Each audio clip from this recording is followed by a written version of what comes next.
Va ora in onda il Bamba della settimana di Vittorio Feltri.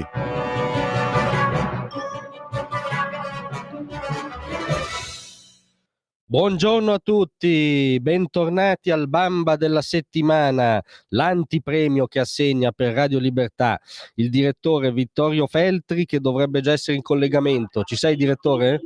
Sì, ci sono, e un saluto a tutti voi. Bentornato su Radio Libertà.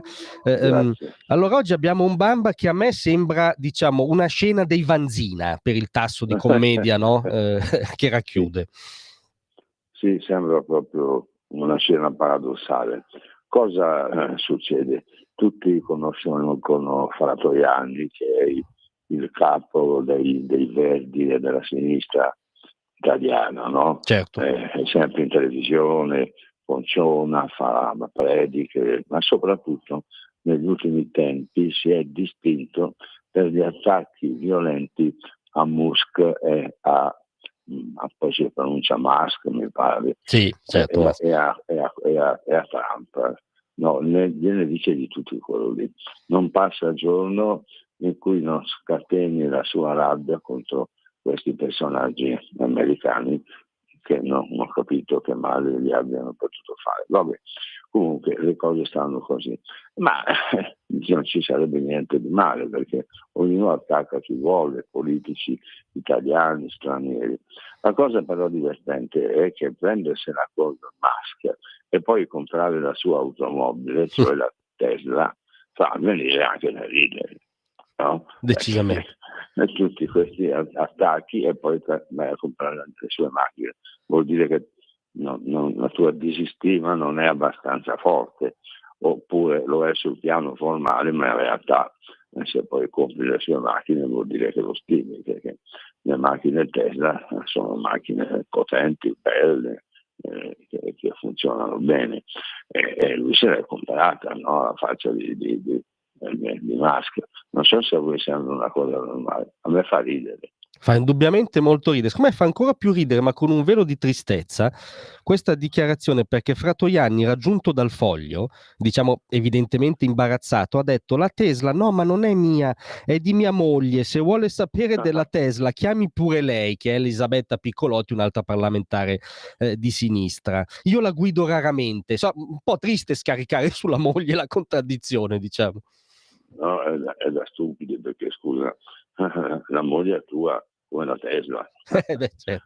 C'è poco da fare. E poi sono giustificazioni infantili che solamente un verde può fare, perché insomma sono moglie, io credo che ogni tanto la veda, magari tutti i giorni, magari andranno anche a letto, dormiranno nello stesso letto, non lo so come funzioni la coppia, ma scaricare la colpa dell'acquisto della Tesla sulla moglie è addirittura infantile, ed è una cosa che aggrava la posizione di Fratoianni.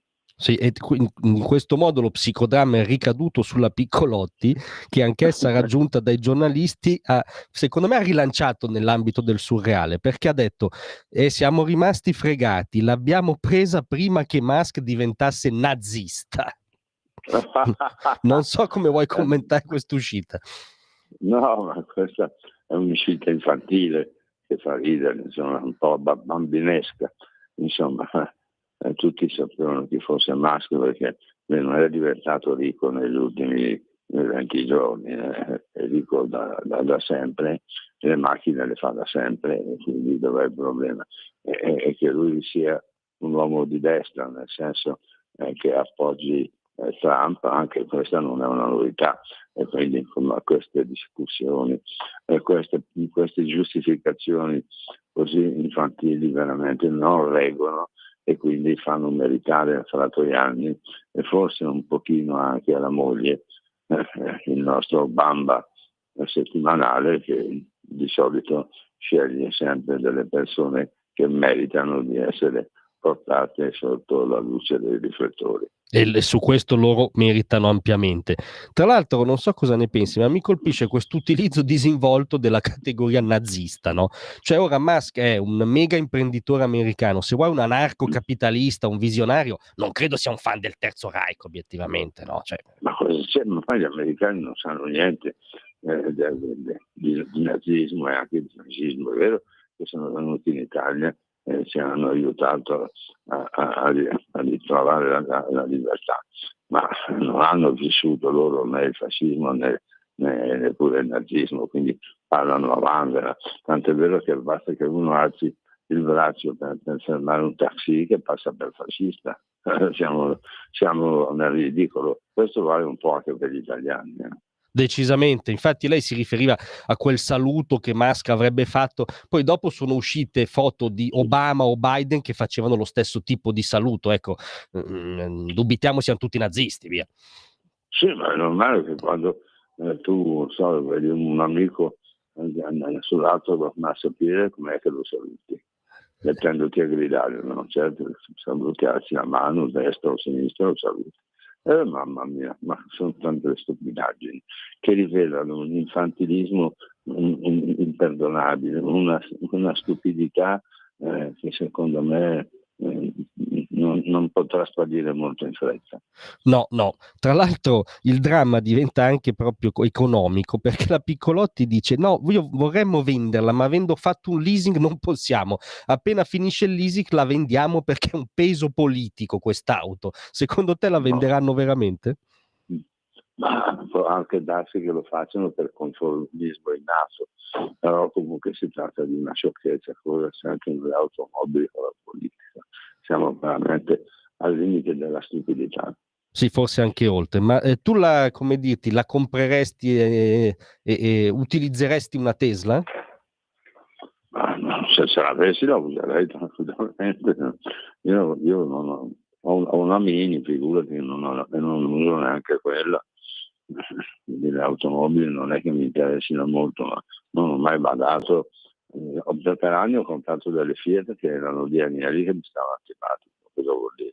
Certo, non hai pregiudizi ideologici in termini di automobili, insomma. No, direi proprio di no, e credo che neanche non ci sia un italiano che ha questo tipo di fregola.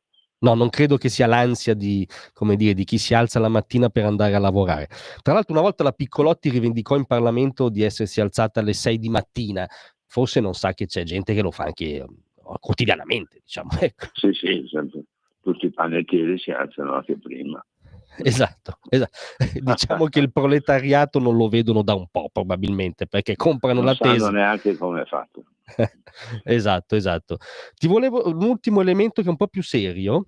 La signora Fratoianni ha detto accidenti, siamo tutti ostaggio di questi giganti, no, delle big tech come Musk, come altri, il padrone di Facebook eccetera. Sì. Però tutta questa bella gente fino a pochi anni fa sosteneva il Partito Democratico e non costituiva un problema, cioè sono diventati pericolosi da quando sostengono i repubblicani. Allora erano considerati dei veri progressisti in senso tecnico del termine. Adesso improvvisamente sono scaduti nella loro considerazione e non si capisce perché, anzi si capisce benissimo perché sono stupidi.